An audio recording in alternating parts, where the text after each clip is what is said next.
Service in Lincoln has issued a severe thunderstorm warning for western Woodford County, eastern Fulton County, northern Tazewell County, southern Peoria County, until 8:45 p.m.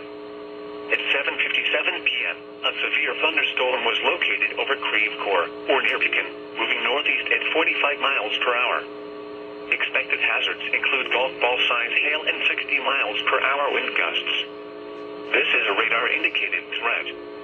The following impacts are expected. People and animals outdoors will be injured. Expect hail damage to roofs, siding, windows, and vehicles. Expect wind damage to roofs, siding, and trees. This severe thunderstorm will be near Peoria around 8 p.m. Morton around 8:05 p.m. East Peoria, Germantown Hills, and Bayview Gardens around 8:10 p.m. Washington around 8:15 p.m.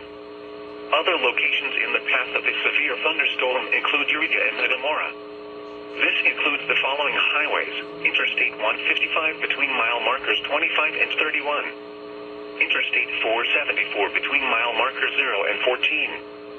Interstate 74 between mile markers 83 and 118.